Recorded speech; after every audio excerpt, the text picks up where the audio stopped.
Welcome, everybody. My name is Jennifer, and I'm with Edina Indivisible, and we are doing our next Meet the Candidate series with SD46 DFL candidates for State Senate and State House. And SD46 encompasses the northern part of Edina, St. Louis Park, and Hopkins. And we are starting tonight with State Senator Ron Latz. And we'll do the state senators first, and then we'll move into state representatives candidates. After that, each candidate gets 20 minutes. We'll ask the same set of questions. We have people in the audience, and we're asking everybody to stay on mute and off camera. But if you have questions, please put them in the chat. My friends Jordan and Sue will be monitoring the chat and monitoring the recording as we go. So, welcome everybody. Thank you for spending your Friday night on what kind of looks like a spring night outside, but when you go outside, it sure doesn't feel like it. But we're about to get a great big storm, and everybody's excited about that. So, welcome, Senator Latz. Thank you. Glad to be here. I'm glad you made time to join with us. And let's just get started on our first question. Briefly tell us about your background, your connection to Minnesota at SD46, the work you do, other elected or relevant volunteer positions you have held. So, General, tell us a little bit about yourself. Well, I'm 62 years old, so there's a lot to fit in a short answer to a question. I'm a native Minnesotan. I was born in North Minneapolis, grew up in Golden Valley. The old Golden Valley School District merged into Hopkins when I was a senior, so I'm a graduate of Hopkins Lindbergh High School. I live in St. Louis Park. I've been here 30 years. My wife and I have raised three children here. I went to college in Madison, UW, poli-sci, graduated from Harvard Law School. Came back here, ran the Dukakis DFL campaign in the 6th Congressional District in 1988. Went to the Attorney General's office after finalizing the publication of my law school paper in the Journal of Legal Medicine and then reprinted in the National Insurance Law Journal. Spent 6 years as an assistant attorney general working in the human services and public safety divisions under Skip Humphrey. Was a lawyer for the state DARE program. Left there to do private practice with my father for about 10 years, and then solo practice, do mostly criminal defense work. Spent a lot of time doing employee side state human rights act claims as well. I got appointed to the Community Education Advisory Council in St. Louis Park, where I spent several years, got elected to the city council in St. Louis Park, Ward 3, and then at large. Was reelected three times, got elected to the House of Representatives in 2002 for two terms, and then in 2006 elected to the state Senate. Over the course of time, I've served on a variety of committees. I currently chair the Senate Judiciary and Public Safety Committee, and I serve on the Commerce and Consumer Protection Committee. I've been on the Higher Ed Committee, Civil Law Committee, and a number of other committees along the way, full Finance Committee as well. I've served on the board of the Metropolitan Interfaith Council on Affordable Housing, did that for 6 years, former member of the Temple Israel Board of Trustees, the Anti-Defamation League National Commission, as well as our National Civil Rights and Education Committees, led an effort here to establish the A World of Difference program, which is an educational, pro-diversity educational program in the schools, mostly K-12 schools. And I was the American Cancer Society State Advocacy chair for a number of years, led me into anti-smoking efforts. Or I got there because of anti-smoking efforts and then took that work into the legislature, which can talk about legislative accomplishments, if you will, at the appropriate time. So a career of public service, as well as private work in the courts. And I've been politically active since I was a kid. Door knocked since I was 3. My dad was in the legislature, served on the Board of Regents at the University of Minnesota. Wrote probably my first political letter to Representative John Arlenson, questioning the value of building the Metrodome downtown after tearing down the Met Stadium. Hot button topic. Yeah, controversial then, and the stadiums have been controversial ever since. But a long history of work in the political field, public service, community work. And I was a poli-sci major in college. So for me, growing up with it, believing in it intellectually, as well as a core value of grassroots democracy, representative democracy, the importance of a constitutional republic, and everything it stands for. So appreciate your work and your interest in helping to select your elected officials, and looking forward to further conversation. I'm about to be jumped on by a couple dogs. They just coming in from outside. So if that happens, that's what's going on in the background. Um, so you answered our first and second questions very thoroughly. So we're going to jump on to the third one, which is you are running for office in a very tumultuous time. As a state legislator, how would you respond to the actions and impact of ICE and other national level aggressions on our community? Sure. Well, part of that dovetails with and a supplement to the question number two, which is about specific skills and life experiences. I Mhm. spent my professional and political career defending individuals against government overreach, unconstitutional behavior, the First, Fourth, Fifth, Sixth Amendments, right to freedom of speech, against unreasonable searches and seizures, for due process, right to counsel, and the Fifth Amendment protections against self-incrimination. And I've become very familiar in my work with the Second Amendment due to my advocacy on gun violence issues, which I'm happy to get into when we get to question four. Um, Mhm. this is I've tried to focus my ICE related work on the particular space that I can bring extra value to. As chair of the Senate Judiciary Committee, I've got the specific legislative jurisdiction and the platform, and frankly, I've got the skill set, the experience, the relationships, the judgment, I believe, within the legislature, and the particular value added within the Senate DFL caucus to address ICE and immigration enforcement issues. We had a hearing a couple of weeks ago now on specific anti-ICE or responses to immigration, abrogation of constitutional rights. I'm carrying a bill to make courthouses essential spaces protected against immigration enforcement. We've got other bills that have gone through the legislature, a couple of steps already, protecting hospitals, childcare facilities, places of worship, schools from that. We've also got a bill in that package to provide a state cause of action against federal agents for violations of constitutional rights. We've got an anti-masking bill for law enforcement in there. We've got a number of other provisions along the way for that as well. Leader Murphy has a bill that would require that federal agents that cause harm render aid, and also prohibit them from blocking the rendering of aid to people who are harmed by federal use of force. Go right back to the Renee Good and Alex Preddy situations, where they were left to without care for a long period of time. I can work in the legislative arena. I can work, on the protests, which I've done. The big vigil in St. Louis Park in the evening. There was a Hopkins Main Street vigil I attended. There was a St. Louis Park protest that I attended as well. I've not been one of those out on the streets with the whistles and following ICE agents around because I think my time and my skills are better suited to other parts of response. And I value everyone who's been on the streets working on that as well. It's been a community-wide effort that has been very successful in pushing back. There's a lot more work to do in that space, and I intend to focus my efforts on the legislative and the public pushback, the accountability that we can achieve from our vantage point. What do you think are the chances of those bills passing this year? Well, in the Senate, I think they're very good. In the House, which is evenly divided, I think it's a much greater challenge. Mhm. I don't know how strong the GOP is going to stand either in the Senate or the House in protecting what are clearly unconstitutional activities by the federal agents. In fact, the information is that they were unequivocally trained on violating constitutional rights without regard for them, just to achieve what they believe are laudable ends. No, I disagree with their goals and their ends.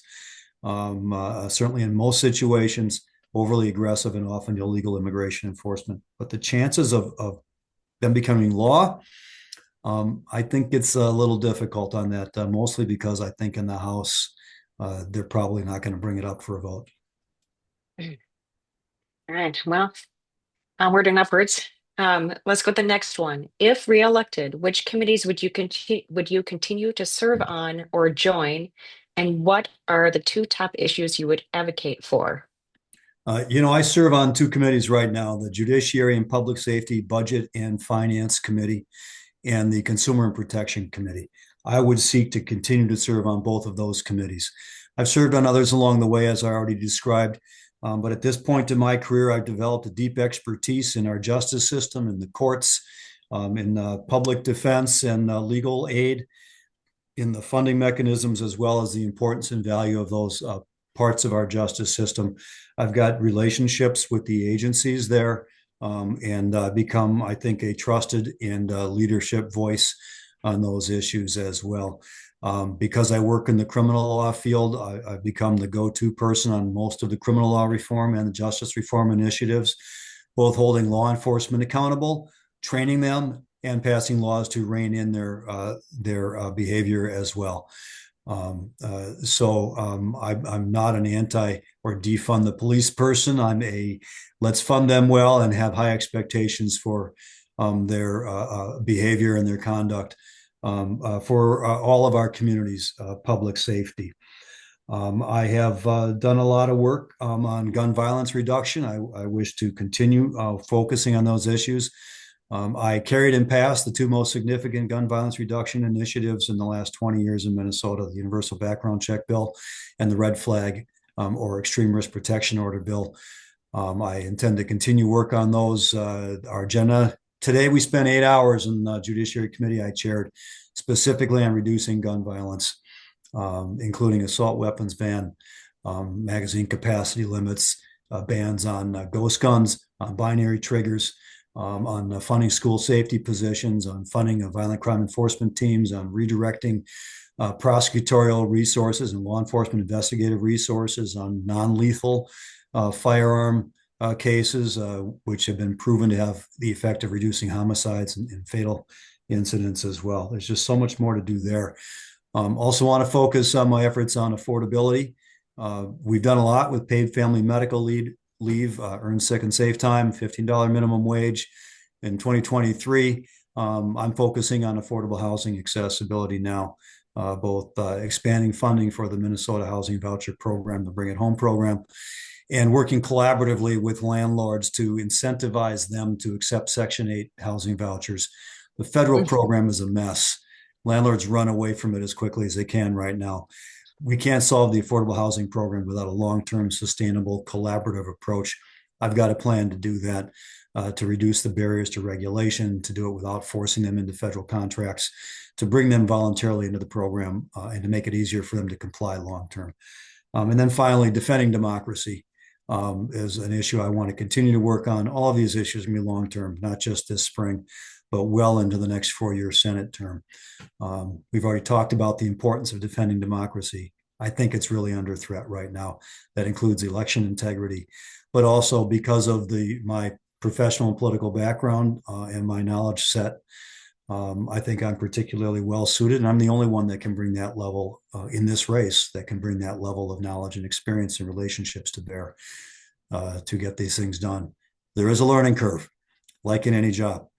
And I'm past that learning curve now. I'm at the point of getting big things done. And I've got that track record to prove it, as I already talked about. I've got some very specific things I'd like to accomplish in the next legislative session. And we haven't even gone into consumer protection stuff that I've done a lot of work on. That's one reason legal aid is such a close collaborator with me. Tenant rights, consumer rights, car buyers' bill of rights. I've passed. We've done tenant advocacy work.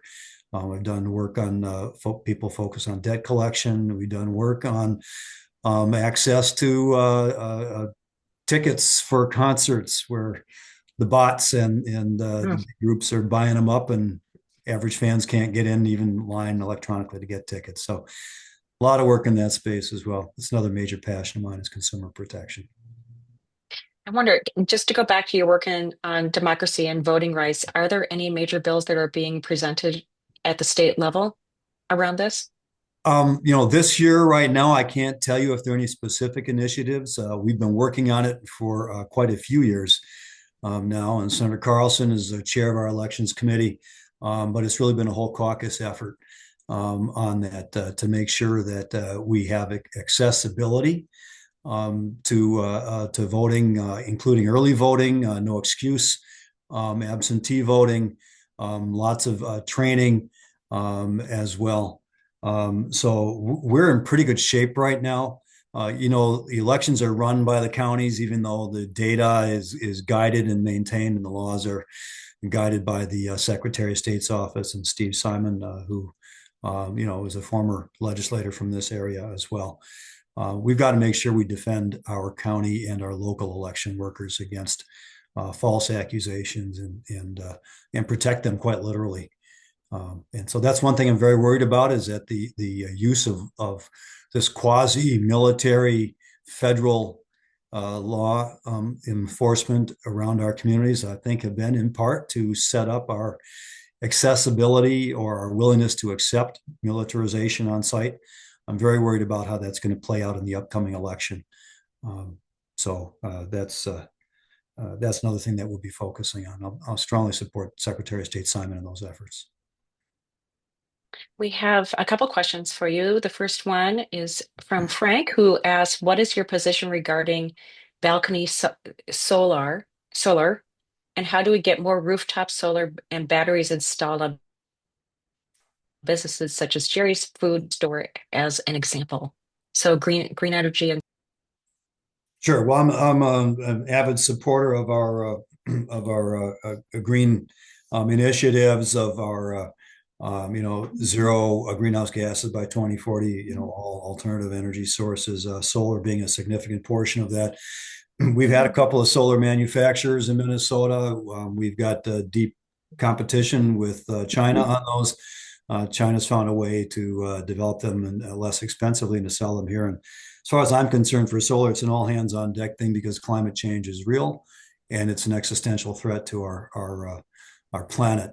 So this will require probably some federal or some state laws that would prohibit local zoning ordinances from prohibiting or banning balcony solar and opening up the door to that. So I would support continued subsidies as well to encourage solar battery use and so on.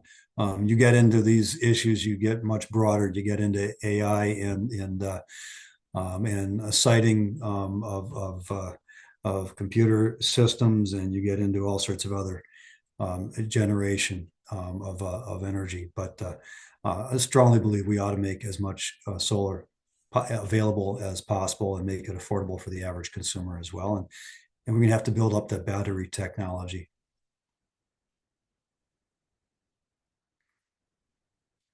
You are muted, Jen.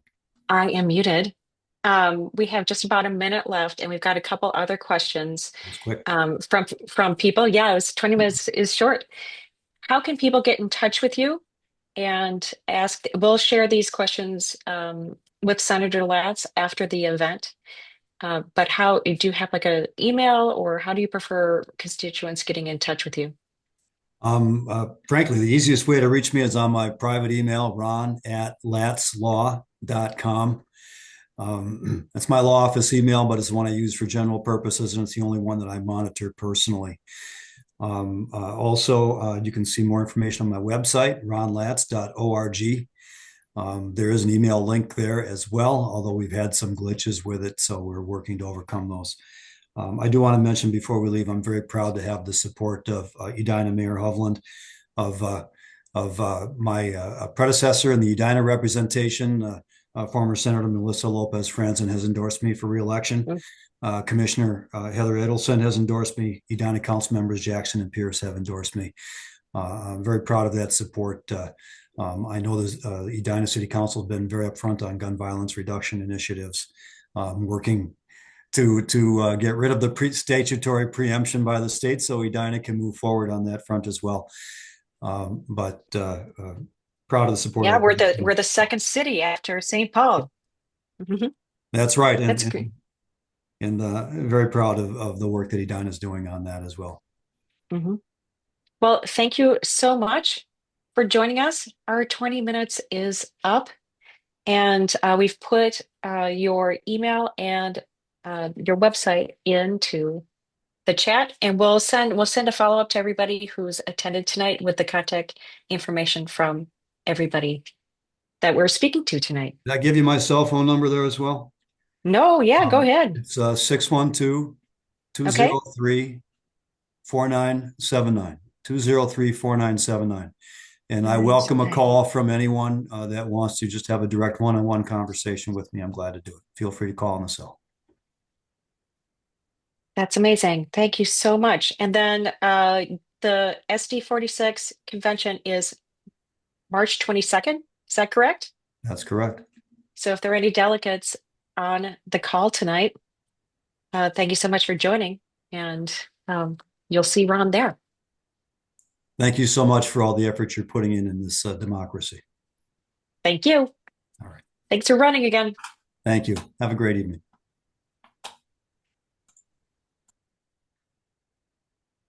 Okay, Jordan. Lynette is on, and I'm gonna add spotlight. Ask to oops, not Lucy, sorry. I'm gonna ask to unmute. Oh, good. Lynette's unmute, and I will add spotlight. Keep your There we so go. everybody who's here, keep adding your questions into the chat and we'll try to work them in. And welcome to Lynette Dumalag. Am I pronouncing that correctly? Correct. Yes. Yay. Yeah, so you are running against Senator Latz for state senate in SD 46. That's the office. That's the office. Okay, why don't we start with our very first question, which is briefly tell us about your background, your connection to Minnesota and SD 46, the work you do, or other elected and relevant volunteer positions you have held. Okay, great. Well, nice to meet everyone. My name is Lynette Dumalag. I use she, her pronouns. And I am running for Minnesota Senate. I am the child of immigrants. Parents came here from the Philippines in the 1970s. I was born here and was a U.S. citizen when my parents were naturalized. So I actually attended my parents' naturalization ceremony. I met my husband and we purchased our home in St. Louis Park the Monday before we got married on a Saturday. Would not recommend doing that, Oh, but that is what we did. And our son is a fourth grader at Susan Lindgren, which is an elementary school in St. Louis Park. I went to my first caucus in SD 46 in 2008, and I really saw the power of organizing in my precinct. And in fact, had a hard time trying to find a place to sit. I think it was standing room only. And then I actually wow. volunteered at the Senate district. Yeah, it was Obama. Yeah. Um, 2008, right? Yeah. yeah, 2008. I volunteered on the resolutions committee, and then years later, I became a director in the Senate district, and then I was resolutions chair, and then went to secretary. I know being vice chair also meant that your chair could eventually decide to retire, and then you would be it. So I knew secretary was where I wanted to go. My profession is in corporate real estate, and I negotiate on behalf of my clients.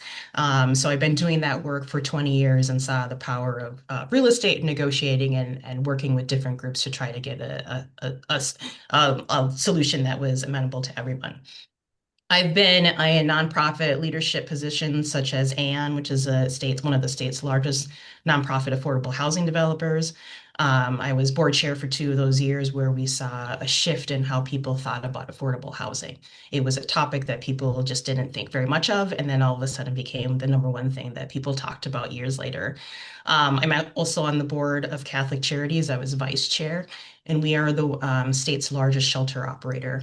And so we've seen a need and an increase in demand of shelter beds for single adults and youth, youth that have had troubles with their families or guardians. And so we've been a place of refuge for them. And we've also had increased demand in our shelter for families. So I can see when communities don't invest in affordable housing and stability in homes, it puts pressure on our shelter systems. And then, of course, I've been in on St. Louis Park City leadership. I was the Ward 2 rep for 5 years, where I got to work on a lot of policies, decided people's taxes, which is always fun. Negotiated stop signs and pavement management plans, but really got to work really well with my 6 other colleagues to try to get, and we believed in everyone's good intent, even though we might have disagreed on things at St. Louis Park City Council. I will also say that I've been on a number of committees to select executive directors and presidents and CEOs. Either I've led the search for that or I've participated in the search committee. So I'm used to making decisions that maybe I'll have feelings about later, but at the time they need to happen. So that's my Mhm. brief. Who am I? Minnesota and ST46. That's a broad background. That's Yeah. perfect. Yeah. So why did you decide to run for this state legislative seat now? And what specific skills or experiences from your life do you bring to the position? Sure. You've talked Yeah. about some of that already, but if there's anything in particular. Yeah, absolutely. I believe that power should always be shared. I think the collective action that we saw during Operation Metro Surge and thereafter, because we're still feeling the effects of that, really showed me that and confirmed for me a long time belief that I had that there is power and collective power, and that power should be shared. So I'm running for the Minnesota Senate because leadership isn't about holding power; it's about listening, opening doors, and doing the hard work of bringing people together. I mentioned that I've been a child of immigrant working class families, so I know what it's like when you might not understand who's on the other phone, and trying to explain very adult things to my family members, where I had to be kind of that person that would interpret. And I also can see where when communities don't invest in equity and safety, what really happens firsthand. Nonprofit boards like Aon and Catholic Charities, I've seen how funding decisions can impact communities and organizations, and how some difficult times for organizations saying, we might not be able to have these services because our funding is lacking. Um, I've also built my professional career in commercial real estate, and through my service, I built partnerships in businesses and nonprofits, and coalition building is something that I've been doing for 20 years.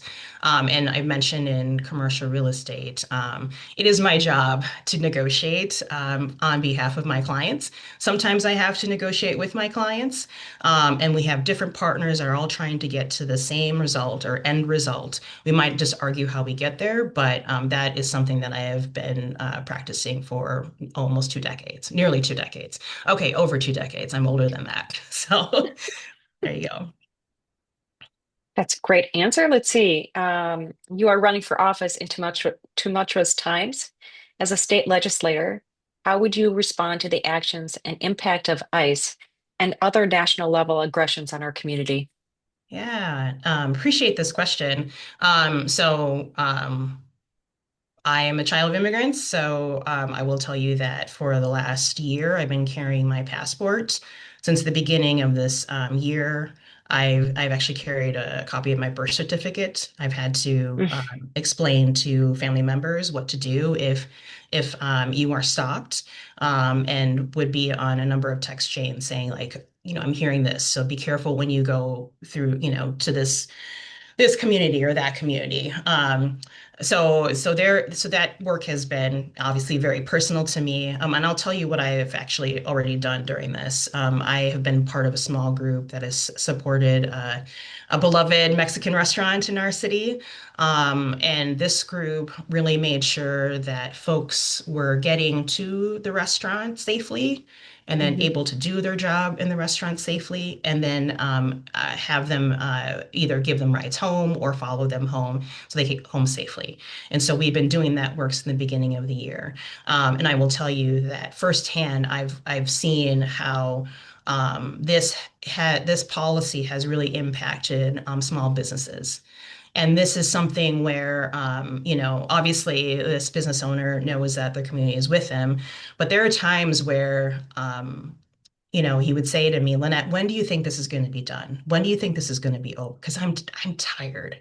And so it has been an honor, unfortunately, how we had to do this, an honor to be at the table with him and try to figure out a solution so that he can still, make the food that our family enjoys and the community enjoys. So for that, I would make sure I have that lens when I'm making policies at the state.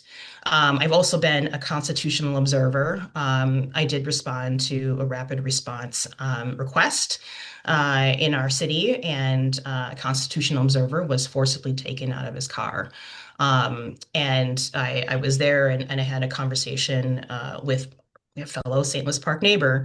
And I had contacted our county attorney, Mary Moriarty, and I said, this has happened in our city, and I know we need to hold the federal agents accountable. And so she suggested that I accompany the observer to the police department to file a police report because you can't prosecute a crime unless there is a police report. That would be the first step.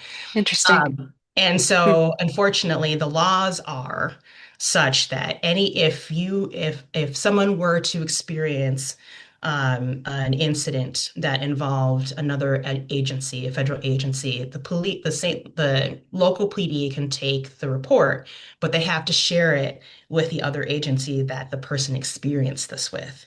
So you can imagine the trauma, on, our fellow neighbor's face when it was, you can, but now this will be shared with the federal The government. people who attacked you. Yeah.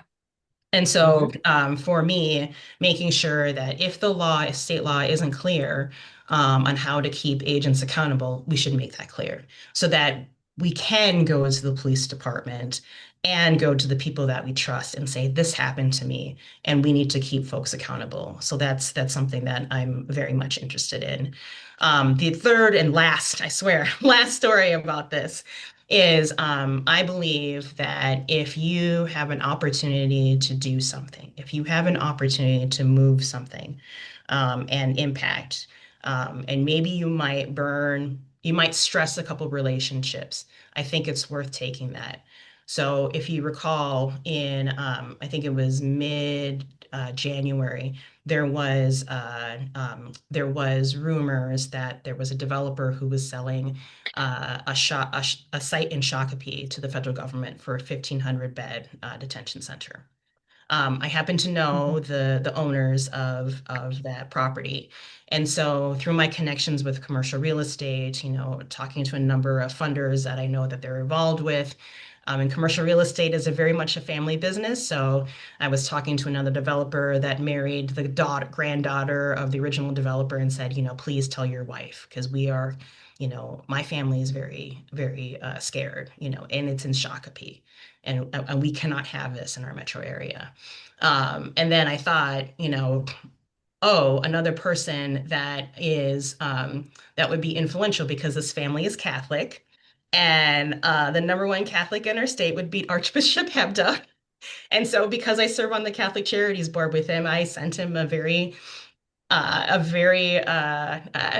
was a strongly worded, not strongly worded, but it was a persuasive enough email. I don't know if Archbishop Hebda did anything, but I know him, and will, I never once did I think, this email might irritate him. This was an important enough issue that I said, people will know where I land on this. My industry is not always Democrat. It's pretty red leaning too. And I'm willing to risk a couple relationships to make sure that this isn't built. So that's something that I've done in the last 3 months. So, Hmm. so I'll stop with that question because I could go on and on. Yes, it hits a core for a lot of people, doesn't it? Yeah, We need to yeah, see some accountability, that's for sure. yeah. Let's move on to the next question. If elected, which committees would you like to serve on, and what are the top two issues you would advocate for? Yeah, so so I'm interested obviously on housing and homelessness prevention. So that's a committee that I'd be very much interested in, making sure that our neighbors have stable housing, and also interested in ways of which we have young families that are able to buy their first home. This is an issue that I've heard in our city, and as I've talked to other folks in the Senate district and the Metro, it is very hard to piece together 20% went down with the prices that we have today, looks very different than it did when I was when we bought here 20 years ago. So that's something that I would be interested in. The other one is, I think it's a subcommittee of the Rules and Administration Committee. It's the Economic Stability Committee. So I'd be Mm. interested in that because it's actually, I think, part of the Operation Metro Surge response. And we have affordability issues here even prior to Operation Metro Surge. So those are at least two committees that I would want to be on and serve on. The third, if I could, would be Health and Human Services. I'm interested Mm. in affordable health care. Mhm. Yeah, that also is a key one for a lot of people. We have a fun question that was submitted to us before Yeah. the event, which is, what would your favorite high school or college teacher say was your greatest strength? And should you continue to or become a Minnesota state legislator? Yeah. So I would say my greatest strength, and I would attribute this to my father, is my curiosity and my incessant questions. It was something that I know he did not like when I was younger because I keep asking questions, but I would ask questions to try to understand. In areas where I'm tricky and where I like, I need to understand this issue, help me understand where you're coming from. Sometimes we as humans know that if we ask the question, we might invariably hurt someone who's receiving the question. So I try to say, I'm going to ask it, and please, be patient with me as I fumble through it. My intent isn't to hurt you, it is to understand. Because there are many times where we talk to people that don't have their identity or are very different experiences than our own. And sometimes questions can be thought of as almost like an attack. But I always try to couch them as, this is me trying to understand what your perspective is, because I lack it. So that would be my superpower. Well, that's something that I think if anybody's watched anything happening on the state legislative floor, we need more people with those skills there. Yeah. So let's see. Do you have any final? We've got 3 minutes left. Do you have any final comments for our viewers? And how can people get in touch with you? Yeah. So I'm on social media. When I say I'm on social media, my team is on social media, but I try to dabble in the Instagram and the Facebook and the Blue Sky. So I have a presence on all three of those platforms. I also have a campaign website, LynetteForMN.com, and then I also have email. It's Lynette@LynetteForMN.com. Very easy domain names. Okay, hold So on. Wait, what is your email? Lynette@LynetteForMN.com. At LynetteForMN.com. Yes. For FOR, Yep. not FORE, but yes. I'm a golfer, but I'm terrible. So, Oh, Jordan's doing it too. Jordan, we're both doing it at the same time. yeah. And what is email your preferred way of for people to reach out to you if they Yes. have questions? Email is great. Okay, great. And we have 1 minute left. Yeah. One of the things that Edina Indivisible is always trying to stay on top of is democracy and voting rights, and a lot of things in civil rights, and we're seeing a lot of that um, under pressure over the last 8 years and 12 years since Trump first started. That's how we got formed, Yeah. and now we've got the SAVE Act on the horizon, and we're just heading into the midterm elections. Are these issues that are near and dear to you? Are there any particular topics within protecting democracy that you want to give a last thing Yeah. for? The save. I have heard people talk about that for the last year. And is it coming? Is it going? Is it? Yeah. And yeah, very, very, very important thing to keep track of. I kept my name because I didn't want to change it. But Hmm. there are many of us that don't, and not just because we got married. There's identity that plays into that too. So yeah, that's something that I would be very interested in tracking and making sure that we prioritize. And yes, I think anecdotally, the Operation Metro Surge and the presence of federal agents, it was a test run. So we just need to make sure we're vigilant, keep that signal channel, Mhm. and Yep. we can Keep all our learn community new things. connections. Yeah. Keep the Keep the whistles, the connection. cameras, the community connections. Yeah, I've got a whistle dealer. So yes, there you go. Well, thank you so much for your time. We really appreciate you spending some time with us on this Yes, Friday night. yes. And we wish you much luck on your campaign. Thank you. And the delegates here will be seeing you on March 22nd. And Perfect. for those who want to learn more about Lynette, we will be sharing your contact information after this event. Great. Thank you so much. And thanks everyone for all the work that you're doing. Take care. Have Bye. a good night. Okay, those are the two candidates for state senate for SD 46. And Jordan, how are we doing? Do we have our next? It looks like we do. I see Cheryl Youakim. So we're moving into our two candidates seeking DFL endorsement for SD 46, and we're beginning with State Representative Cheryl Youakim.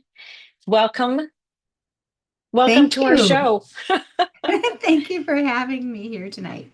Thanks for coming on a Friday night and spending the next 20 minutes with us.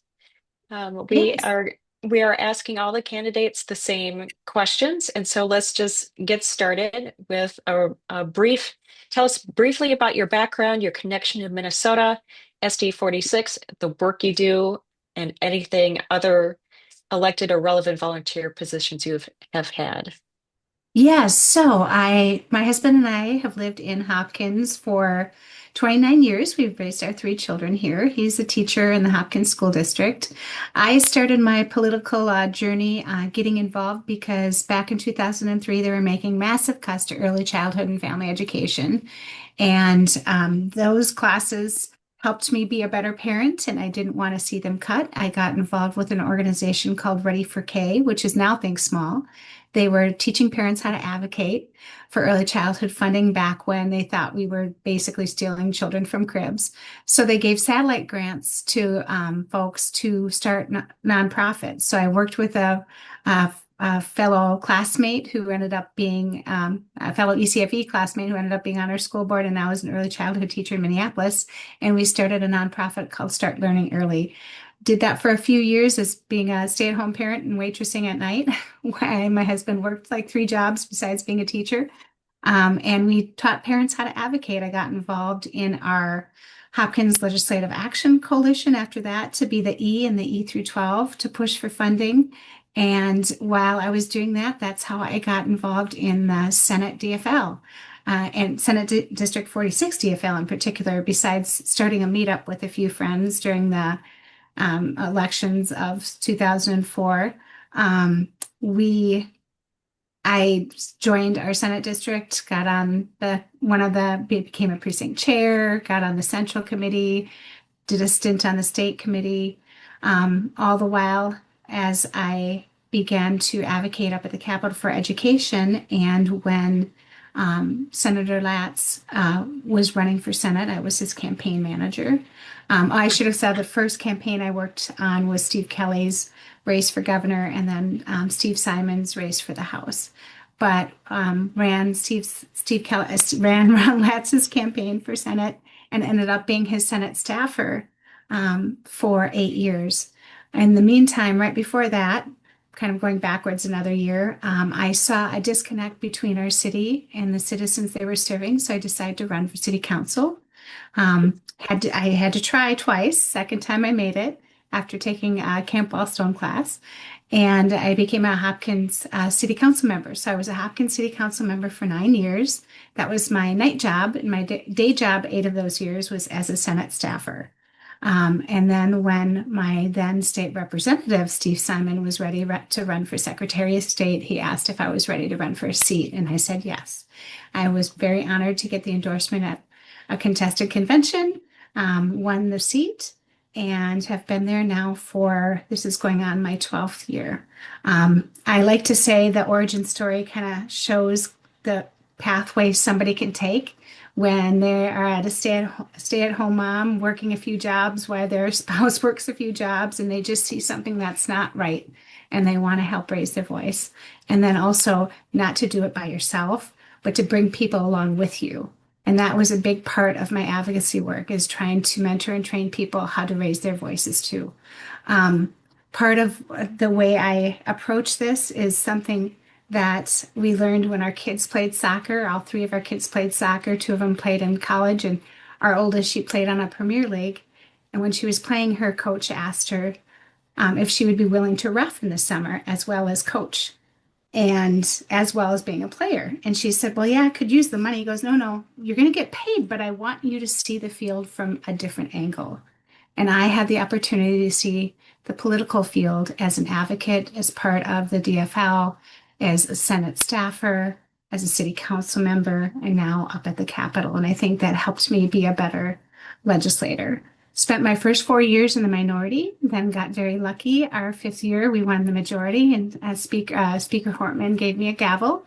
So I spent 2 years as education policy chair, 2 years as property tax chair, 2 years as education finance chair, and now education co-chair. But 23 and 24, when I was education finance chair, was what really came full circle when I got to put into practice and policy and finance all the stuff a lot of us had been advocating for 20 years for education. And I could go on and on about that, but I'm not going to. I just would rather just open up for questions. The one last thing I would say is, as always, we're all still evolving. And when I was education finance, when I had gavels as the majority, I always thought I was working well with my minority lead and trying to include them, meet with them once a week, go over the agenda. But until last year, when I had to co-lead with somebody I didn't agree with 85% of the time, and put a budget together for education so that the state didn't shut down, so we could get something across the finish line, I realized I had probably just been checking some boxes and dotting some I's and crossing some T's. It really helped me develop and evolve to be a better leader when I actually had to work with somebody that didn't agree with to get something done. So every day I learned something new at the Capitol. Every month I feel like I'm evolving more, because we all still have work to do on that. So, all right, now I'm going to be quiet so you guys can ask some questions. Okay, so let's see. It's interesting. The first question usually goes into the second question. So we may have some of the answers covered all this already, but why did you decide to run for this state legislature, so for re-election, and what specific skills and experiences from your life do you bring to your position? Well, I have, like, when I ran for city council, it was a disconnect I saw. When I ran for House, a lot of that impetus was having been an advocate and going up to the Capitol and hearing folks that were there that were making decisions in areas that they weren't familiar with, but weren't really listening to the people that were. So I remember sitting through those education committees and hearing education members saying, well, I haven't been in school, I haven't been in the classroom for 20 years, but we didn't need computers back then. So wanting to really make sure that if I wasn't the expert, that we got the right voices to the table, and especially if those voices were underrepresented in the decision-making process. And it also pushed me too, when I became a House member, we still had kids in high school getting ready to go to college, and it was a pay cut from being a staffer, and I couldn't keep my other job as a staffer. And it's hard to find somebody to talk into hiring you for half a year. But I became a paraprofessional in the schools because I knew I'd want to make some good decision making when I did become the education policy chair and be part of those decision making process, to have those boots on the ground. So part of my kind of public service goal is to always make sure we have those people at the table that are most affected by the policies that we're making, and to have those discussions before you put out legislation, because you can sometimes see people do what I call ripped from the headlines legislation, where they'll pick up the paper and go, oh, there's a problem. I think I can fix it. I'm going to draft a bill. And then they'll get a bill drafted and dropped, and then they'll ask for a hearing, and then they'll get a hearing from the chair, and then they'll go, oh, I wonder who would support this that I could have come and testify. That is absolutely not how you want to do legislation. So that's part of my reasoning why I also want to stay involved, because I've seen that disconnect too. I'm chuckling when on your story about some of the outrageous things and outdated things that you hear on the floor. And I encourage everybody, if you haven't gone to a hearing or sat through a day at the state legislature, there are many moments that are very much like that. So I appreciate And you your can point of always view watch that all of our floor sessions, all of our committee hearings. Everything is online, either that's true. live streaming or archive that you can watch. And TPT also streams them as well. Let's see, you are running for office in a tumultuous time. As a state legislator, how would you respond to the actions and impact of ICE and other national level aggressions on our community? Ooh, do you have a half an hour? No, so first of all, I reacted to it as a human being and got together with my neighbors and saw that there were signal chats starting, and tried to figure out what space or what capacity I had to do that. It was just as I was getting ready to go into surgery to get my knee replaced. So I decided to join the Three City Signal Chats and the organizing chat while I could help, like, do things like run plates and wait until I could go out and patrol, but then mostly be an organizer and help. I helped organize the rally in Hopkins. I helped organize the vigil that we had for Alex Purdy and Renee Good. Just trying to figure out a way to connect people to services as a person. As a legislator, we knew right away what we had to do when we got into session. And my colleagues and I have compiled on the DFL side a whole roster of bills that we've been hearing, as well as the Senate DFL has. Now, with a tied House, there's a very little chance some of them will pass, but it was really important to us to make sure that we fought and that we try to get things put in place to keep Minnesotans safe. So we have bills everywhere from making sure DHS officers have to identify themselves, just like our local city, county, and state patrol does, that the FBI has to work with the BCA on the investigation of the killings of Good and Preddy, just like we do with any law enforcement shooting in the state. They work with the BCA. We have bills to allow civil rights of action to keep our schools, our hospitals, our places of worship safe. And then we have the ones that are just kind of a poke, like 50% property tax on detention centers and making them pay income tax when they're working in Minnesota. But there is a variety of those that we have in the queue right now. All of us chairs, no matter what committee we had, the first gavel we had, because in the House we have to switch them back and forth.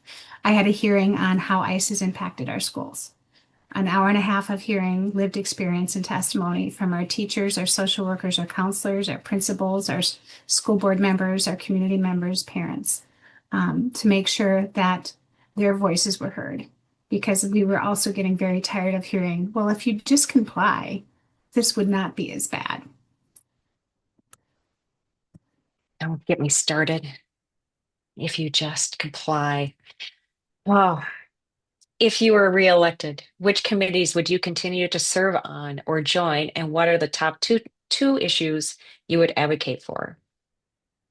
That's interesting, because I've been on a variety of committees as a legislator, and then also staffed judiciary and public safety right after Sandy Hook when we had all the gun hearings. But I still have a passion for education, but we also have a lot of good people in the wings waiting to take that over, that would like to see their voices at the table. I'm currently, besides being the Education Finance co-chair, I am on the Ways and Means Committee. So Education Finance, we have 38% of the budget. I'm on the tax committee where we find the money, and Ways and Means where we figure out how to spend it, where all the bills go through before they hit the floor. I always wanted to be on capital investments so I could understand and learn all the needs across the state. I've had a hard time during that because they do a lot of interim work. And during the interim, I'm usually in the classroom as a para, but might be able to step away from that if I got on capital investments. I would like to lean in heavily on Ways and Means, maybe get to be the chair. We'll see. And I probably would still stay in taxes. And two issues that I might work on. There's one that I've been working with the city of St. Louis Park that I care a lot about. That is taking access to TIF increment financing and transferring it into affordable housing trust funds to help with affordable housing and first-time home buyers and stabilizing families in their homes, especially when they have kids in school. Affordable housing trust funds, about 5 or 6, when we started this, about 5 or 6 cities had them. Now it's up to 20, a little over 20. St. Louis Park came to me with this idea, and I could not talk the tax chair into doing it all across the state. So we did a pilot project with St. Louis Park, Richfield, and Minnetonka because they had affordable housing trust funds.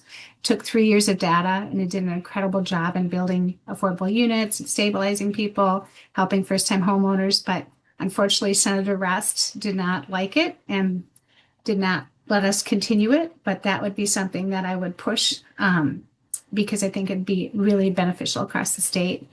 And then there is an equalization factor and education formula that has been broken for a while, and it's not sexy. It doesn't fit on a bumper sticker. Like a lot of people don't realize, good policy and does not fit on a bumper sticker. But I would like to really work on that and finally get that across the finish line. Couple minutes. We have this fun question then that came to us before this event. And what would your favorite high school or college teacher say is your greatest strength? Should you become or continue to be a Minnesota state legislator? Say hi to Frank, and we still have to have coffee because I know your passion Oh, for the climate, and I still want to get. I've been emailing you to try to get a date so we could have coffee, but actually, let's have Frank's question. Let's see. Where do you stand on the climate issue? Are you concerned with our grandchildren's lives will be like? Are you personally concerned about our pale blue dot in space? oh, absolutely, I'm for uh, carbon-free energy by 2040. Those are the big picture bills, all the way down to the smaller bills, because little things can help. Water mitigation, I'm carrying a bonding bill for St. Louis Park, right south of Highway 7 on Louisiana, between Highway 7 and the hospital, because that floods and then the water goes into the creek and it's dirty water and it needs to be mitigated. To Senator Representative Kraft has a balcony solar right now bill that he's going through his building standards bill. I really lean on Larry when it comes to climate issues because he's worked so extensively in the field, as well as Representative Faulconer and Representative Acom, all in the West Metro, by the way. So the West Metro is rocking it on climate. But yeah, there's those two, all those smaller bills and the bigger bill and everything in between. It has to be a layered approach. We have just a minute left. And how can people reach you? My cell phone, I will type in the chat, Okay. and my website. Of course, I can't see with my light on here. So that's my cell phone. Here is my home email, and then my website, which I have to figure out. There's got to be an update because my mobile platform isn't working right now. And then if it's legislative stuff, here is my House website. And then I really highly encourage folks to check out our General House website and go to the members page, members information, click on my name and sign up for my weekly update during the legislative session. For those And who if you are ever want listening, me to come and teach you guys all about how to navigate our House website, how you can curate your own bill list and all that stuff, I love doing that. So we might call you on that. For those who can't see the chat, her website is cherylyouakim.com and her representative email is rep.cheryl.youakim at house.mn.gov. And we will be sharing all the representatives and candidates' contact information to everybody who registered for the event. Thank you Perfect. so much. We're ending your Yes. 20-minute span right on time. So thank you so much for sharing your platform and views on issues. And I'm so glad we got Frank's question in on climate. Of And we course. wish you the best of luck at on your campaign and at the caucuses on March Thank 22nd. you. And I'm excited to see you all there. Have a great night. You too. Hey, Jordan, Hey, Jen. is Ed, Ashley is is Ash? joining. Okay, great. And I will add spotlight promptly. Thank you for the questions in the chat. We try to work them in. Depends on how much time we have towards the end, but thank you. You've had some really great questions tonight. Welcome, Ashley McDaniels. Hello. Hi, I'm Jennifer with Edina Indivisible, and welcome to the Meet the Candidate. You were running for State House in SD 46 DFL. And let's just kind of kick it off right away with the first question, which is briefly tell us your background, your connection to Minnesota and to SD 46, the work you do, other elected or relevant volunteer positions you have held. All right. Sounds good. Well, my name is Ashley McDaniels. I am a manufacturing engineer working at Cummins Power Generation Facility in Fridley, where I focus on improving systems and solving complex problems, operational problems as an industrial engineer there. My path here, as a teenager, I'm born and raised in Las Vegas, and as a teenager, I was homeless, and I earned my GED after having to drop out due to homelessness. And then later, I earned my degree in college as a manufacturing engineer.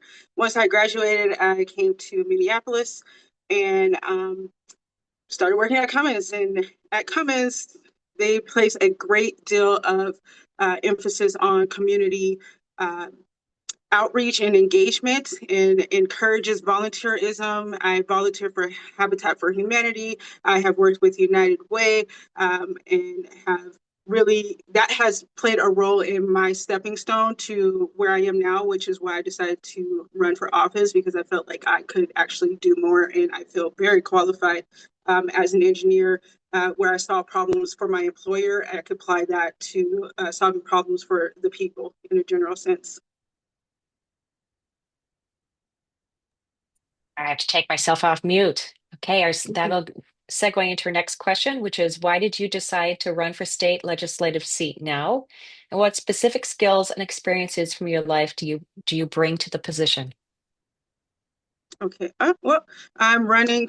I decided to run because affordability, I got tired of the word affordability being used as like a buzzword or slogan. Everyone agrees that inflation and affordability is out of control, but no one is really offering real solutions or real structural solutions for that issue. And because I'm living that as a single parent, working as an engineer full time and solving problems every single day as an engineer for my employer, that also was the reason I decided to run because I know I am trained and educated in solving complex systems for people where I go out to people and ask them their pain points. What is bothering you? What are you experiencing that can be improved? And I ask these kind of questions every single day, which is what a politician is supposed to be doing for the people anyway. So I am already doing what this seat would be doing, but for my employer. So I already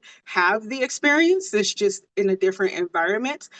So my career as a manufacturing engineer well qualifies me for the role. It's just being in a different atmosphere. Mhm. The next question is something that's near and dear to a lot of our hearts, which is you are running for office in tumultuous times. And as a state legislator, how would you respond to the actions and impact of ICE and other national level aggressions in our community? So when I was first asked this question, it caught me off guard, and I paused because I didn't know how to answer it, and I don't believe in overpromising. I don't believe in providing an answer to something I felt is out of my wheelhouse or out of my realm. And I didn't just want. I just feel like we're in a time where the rhetoric. I don't want to again overpromise. But now that I've been able to really dive into the situation and what my seat would be able to do in that situation, I now understand that the state itself has the power, the authority to choose whether to be a shield for the people in its state or not. And one thing I am proud of is that Minnesota is a shield of safety for for what's right. Um, and we learned that with George Floyd, and we I champion behind Minnesota just in general, and we see that now, and I'm so proud to call Minnesota my home. I was living in Fargo when everything happened, even with George Floyd, and that even felt that rippled through the country, and it was so easy for me to move to Minneapolis when I graduated because I already knew I was going to a state that would absolutely back me up if something we ride at dawn, you know. So just knowing that, I don't know why I paused on that question, but again, just I didn't want to overpromise in something that I felt I was uneducated on, and now I feel educated on it, and I do want to answer that. We absolutely ride at dawn. Oh, you're muted again. Oh, that's true. In unexpected ways, Minnesotans have really bonded together and been quite a force, and it's been touching to see how other states and even Yeah, around the world. Um, so yeah. it's all about our neighbors and protecting each other and making sure that everybody is taken care of. That's for sure. Hmm. Um, okay, if elected, which committees would you like to serve on, and what are the top two issues you would advocate for? That would be the Health and Human Services Committee and the Housing Policy, um, as well as Work and Labor Committee, because I think I said that right. The Workforce and Development, Labor and Workforce Development. I'm so sorry. Committees, because the way they are housing policies are. The formulas used to calculate affordability, or I'm sorry, um, what's the word I'm looking for? The qualifications to receive housing assistance, the formulas we're using for them are outdated. And so I want to get on those committees to modernize them so that we can get more people eligible for help, the ones that really need it, and actually get those qualifications to keep up with inflation. So those committees are in charge of the formulas being used currently. And I want to be in those rooms to make those decisions and actually create the technical reports, the formulas, the math, if you will, which is my strong suit, to update those formulas and really dive into bring attention to them as well. So my focal points, sorry, I'm all over the place. The modernizing housing affordability and fair wage growth are my top two Mm. priorities. And I do have policy plans that are listed on my website that you can go to and read in depth that I have provided. They are within my working family stability agenda is the overall goal, and these policies are within that umbrella where we focus on housing affordability and fair wage growth. Okay, great. Um, let's see. What would your favorite high school or college teachers say is your greatest strength? Should you continue or become a Minnesota state legislator? Where is that? I had that here. Um, okay, so I actually reached out when I had this question. I reached out to my former college professor, and that was a direct That's quote from him. great. So he basically, why do not I not have this up in front of me, and I'm so sad. You can paraphrase. Totally Um, paraphrase. he pretty much insisted that he appreciated my persistence when things were tough, when things were through the good and through the bad. I was able to continue my path and figure out the right solution for um, my passion for calculus and my determination to receive my degree, even when all odds are against me. He really appreciated that. He said that wasn't very common when people are faced with very, very tough times, which I was faced with very, very tough times, if I don't say so myself. But I didn't give up. So I had that persistence and the perseverance to see it through to get my degree, even when odds were faced, when I was faced against odds. So yeah. That shows. I can totally see that. Thank you. I wonder if you can get yourself back on camera because we lost you for a second. Uh-oh. Uh, There there you we go. are. That's Sorry. great. That's okay. Thank We you. have a little bit of time left, and we've gotten a couple of questions in the chat about climate and where do you stand on the climate issue? And are you personally concerned with our pale blue dot in space was one of the questions. So where are you at on climate issues? And I bet you have it makes some connections to your housing and affordable living and everything else.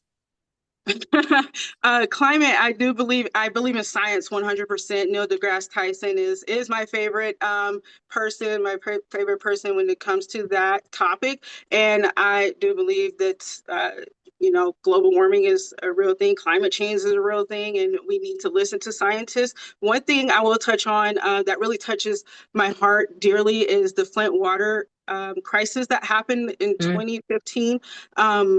It was a pivotal moment for me when it comes to engineering versus politics and politicians, and how we should have more engineers in politics is really what I'm getting at there. We got to remember that that issue was brought forward by a civil engineer who put his career on the line to raise awareness around the water pollution, where our politicians were telling us that the water was safe, and the civil engineer went about out his way with scientists to go to random people's homes and get small samples of their water from their tap water and test those in his lab with scientists. And that's where they were gathering proof and distributing that information to the general public, despite politicians saying that the water was clear and safe, even though babies were dying from drinking tap water. To this day, I can't drink tap water. I drink uh, filtered water from my dispenser. It was one of those moments that really affected me.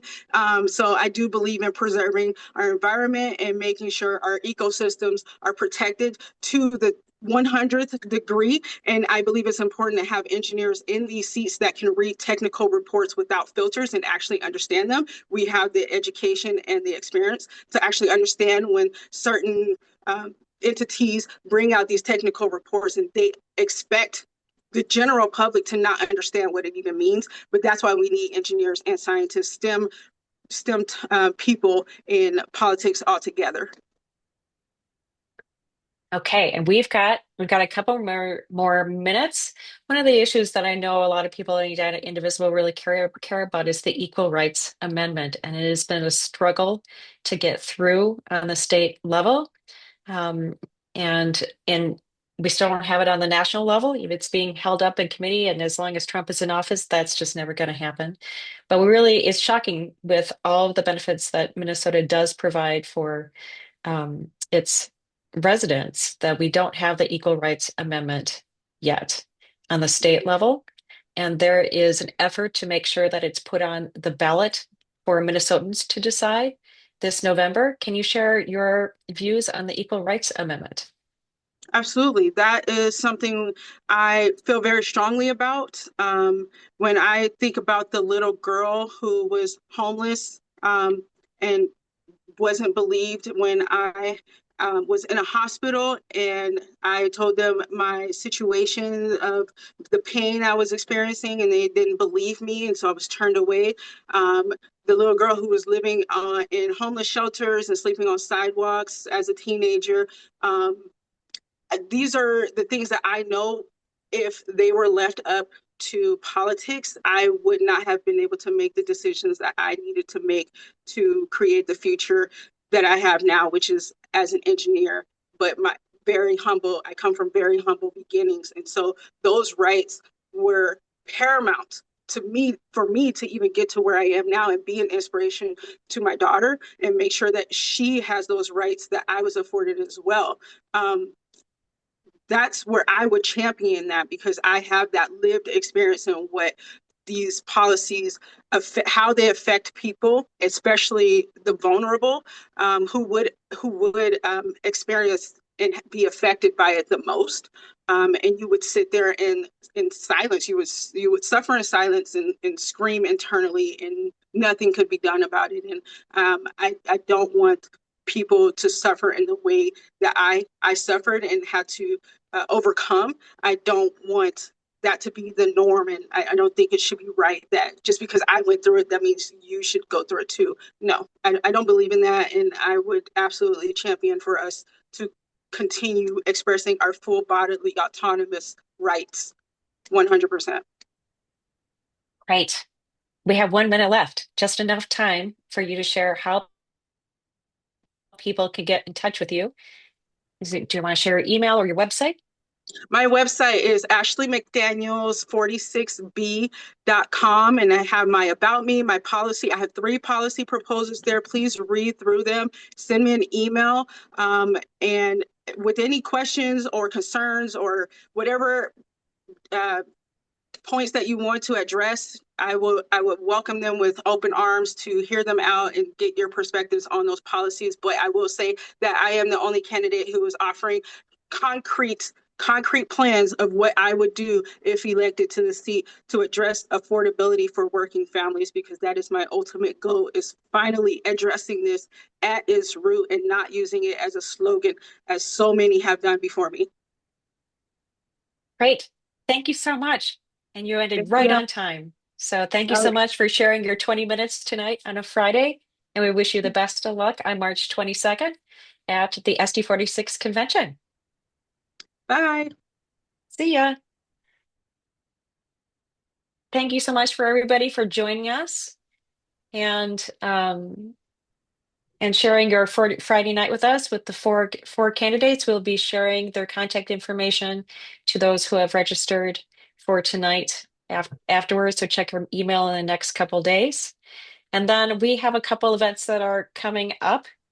And the first one is we're doing Bridge Brigades for No Kings 3, which is happening on March 28th at the state capitol. There are 3 feeder marches that are happening. Jordan, can you put the No Kings Twin Cities website into the chat so people can get some basic information on Yes. that? It's nokingstwincities.org. And we are the flagship location for the entire country that day. So this is a nationwide effort. And Minnesota at the Twin Cities event is going to be the flagship main feature. So that's very exciting. And then we are hosting a Bridge Brigade on Saturday, and every Saturday with the neighbors. And then we are hosting a postcard writing event. Sue, do you have that information handy by any chance that we can share in the chat? Yes, I'd be happy to do that. Okay, so I think that's the 19th, right? In Edina, we're going to be writing postcards to our reps on a number of hot button issues. And that is everything, I think. And we can stop recording, I think, Jordan.